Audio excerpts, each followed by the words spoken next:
Hello, all. Welcome back to my fragrance journey. My name is Ron, and today I have got my first review video for the channel.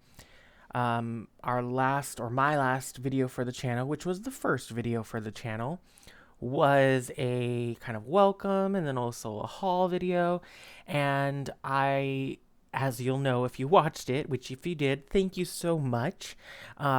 But I was rambling quite a lot, as I tend to do in general in life, but especially in that video. And I found myself, especially upon reviewing the footage, I found that I was basically giving mini reviews, which hauls can do that, but I was maybe going a bit further in depth than was absolutely necessary or expected for such a video. So I thought, you know what? Second video, let's lean into that and let's do a good old fashioned review so that I can apparently scratch that itch that I am longing to do. So, what do we have today? I have Fakhar by Lattafa, according to Fragrantica, and I say that only specifically about Fragrantica because it's the only place that I have seen it listed as such. It is listed as Fakhar Rose. And on the bottle itself, it just says, lovely fingerprinting too, well loved, well loved. You can't really make this out in my incredibly high tech camera. But it says, beneath the Arabic here, it says Fakhar Lattafa. So Lattafa being the house, Fakhar being the name. It does not say rose. It does not say rose on the box. And so Fragrantica is the only place I have seen listed as such. And I only point that out because if you go looking for it on Fragrantica, you'll want to know that it says Fakhar Rose. And then you might encounter websites where it doesn't say that at all. It's basically easiest distinction is it's the white one because there are actually two others, perhaps more, but for sure two others in the line. There is one in a black bottle and there's one in a gold bottle. I have not tried either of those. I don't know what notes they are. I don't know because I don't believe this is the first in the line. This is maybe the second or the third. I don't know if this is a continuation on any scent profiles or DNA from the other two. It's just within this Fakhar line.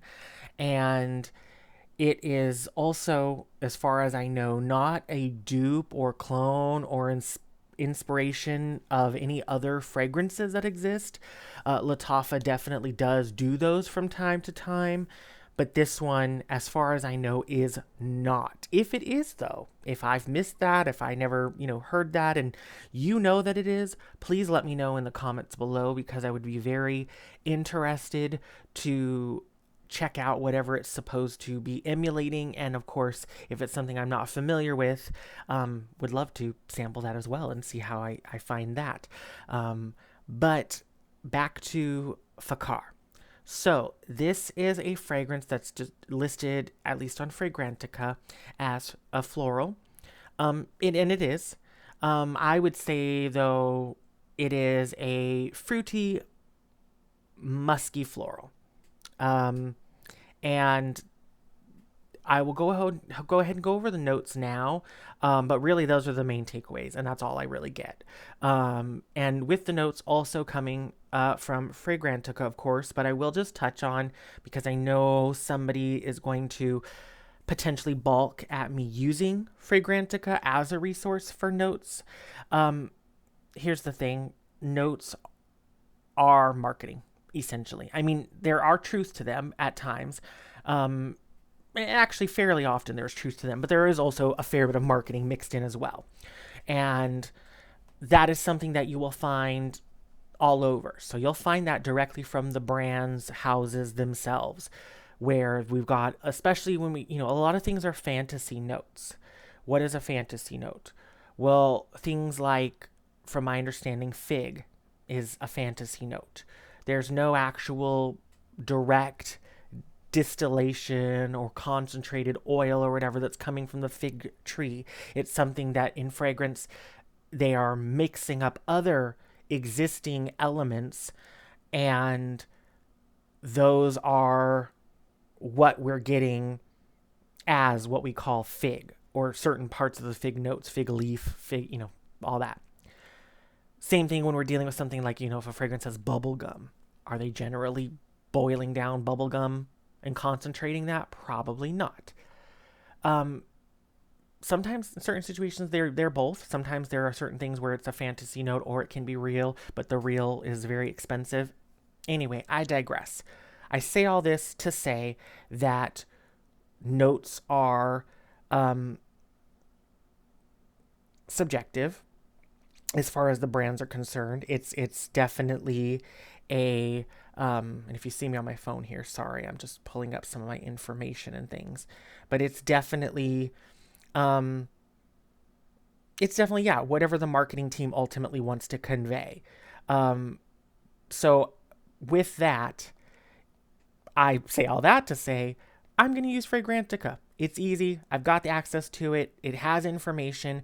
And I just personally, with all that being the case when it comes to notes and marketing and all that, I always just take everything with a big grain of salt. I take it as just a guideline and a kind of framework and context that we can put things in, especially in this capacity where I'm trying to convey what this might smell like when you smell it, if you were to smell it, or at least what I get from it, to give you an indication. So it's just context.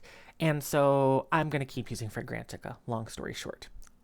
That all said, let's get back into the notes. So it starts out with top notes of fruits, lily, pomegranate, and aldehydes. We then have in the middle tuberose, jasmine, gardenia, ylang ylang, honeysuckle, rose, peony. And the base is vanilla, white musk, sandalwood, and ambroxan. Now, that's a lot of stuff. What do I get from it? The fruits, first and foremost. It's in the top, so it definitely opens with that, but those also linger throughout it. Actually, let me spray just to confirm my thoughts here as I go over it. But yeah, fruits, it's good. This is a good one. But fruits, and it's very much fruits in that notion of just being fruits. Nothing distinct, nothing I'm going to be able to pick out. They're juicy fruits, sweet fruits, but nothing apparent. I can't say, grape or plum or pear or anything like that. I mean, it definitely seems some amalgamation of those types of things, but as for exactly which ones, I couldn't tell you. I also get in the top those aldehydes, and they're very soft. They're not astringent, not sharp. It's just a soft cleanliness. It honestly isn't dissimilar from like a fabric softener or something, which I don't think is a bad thing. But that's kind of the way those aldehydes are coming off. And I like aldehydes, so that's very pleasing for me. And I like fruits too, I should say. As far as that middle, which is all florals listed, I definitely am getting those white florals. So absolutely the gardenia, absolutely honeysuckle, bit of the jasmine, and a bit of the tuberose, but definitely gardenia and honeysuckle. Those come through very apparent to my nose, and that's a good thing for me as well because I especially love gardenia, so that excites me. But yes, definitely the white florals for sure.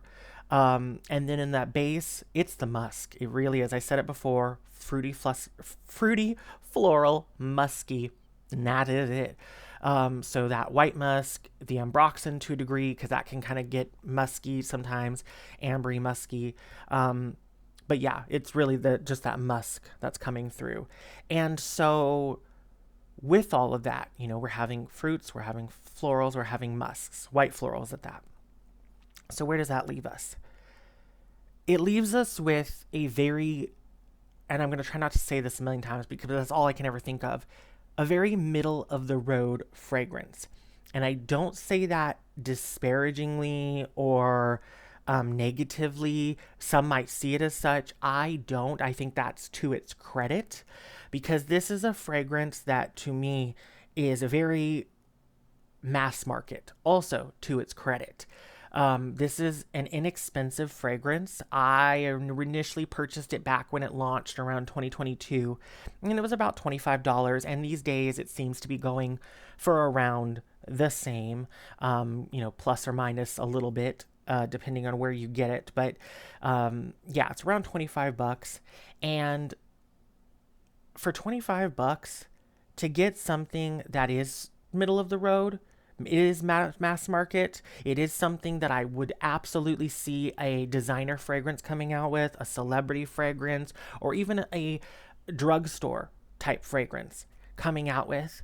So it's got that kind of familiar quality. It's got that universally, and I say universal, obviously, if you don't like fruits or florals or musks, not universal, but just in that mass markety sort of way.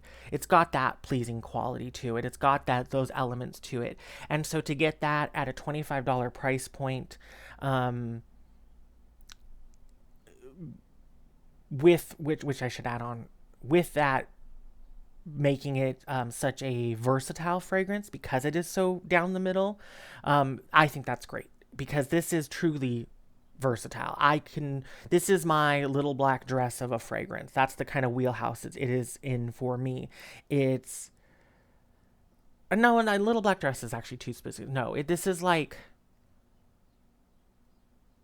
I don't know. I was trying to use a fashion reference now to correct the little black dress, but basically this is good for any and all seasons and occasions. If I wanted to wear this in the summer, the winter, autumn, to, the movies, to a date, to hang out with friends, or just palling around the house doing laundry or going out for groceries, whatever it is, this is going to be fine. It's going to be pleasing. It's going to probably not offend a ton of people. It also, in terms of performance, is also right down that middle.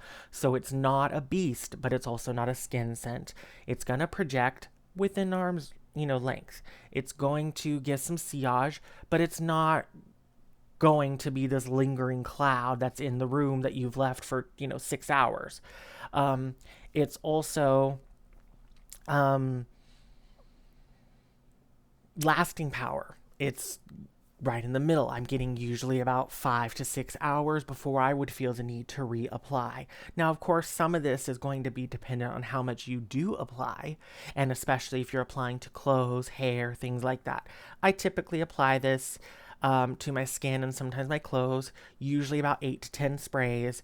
But I've done less, been happy, and I've done more, been happy. Obviously, somewhat dependent on my mood and what's going on. But it's definitely one that, again, it's just down that middle. I don't think it's going to have very many enemies. Again, as long as those are the types of notes and profile that you like with what I've described, with the white florals and fruit and everything in the musks, it's going to be fine. And I think it's going to be pleasing for an office and pleasing for everything. So again, at the price point that it is, especially, and I don't say that to say that it's good only for the price point. I just say that because, again, I could see a designer house coming out with something to this effect and charging $60, $80, $100 for a big 100 ml bottle like this. And people would probably happily pay for that. I don't mind that fact that I paid $25 for it, and I would repurchase it. I've actually purchased this as a gift. I've given this to my mother not too long ago as a gift, and she quite enjoys this. And so, yeah, I just think it's a very easy, no-brainer sort of fragrance, and that is something I love. That is something I actually don't have a ton of in my wardrobe. I mean, I definitely have a lot of fragrances that I think are easy to wear in multiple ways and multiple occasions, but I feel like they all generally lean into something that might be more polarizing for some folks or some situations, whereas this, I really can't imagine where I wouldn't feel comfortable wearing this. So yeah, that is really all I have to say on it. before I start to waffle and ramble more than I may already be. So this is Fakhar by the House of Lattafa, and yeah, I really think it's a good one, and I think it's something that if you've never checked out, obviously with some of these, Arab fragrance houses, samples aren't always an option. You might just have to blind buy if you're interested, but again, at that price point, I think for most folks it would be fairly affordable, so you might not find it too risky. But anyway, again, I thank you for your time in watching this video. I thank you for joining me on my fragrance journey. And if you haven't watched my first video, feel free to check that out. That is a long one, so grab a snack and a drink for that for sure. But yeah, I will see you in the next one, and have a great rest of your day.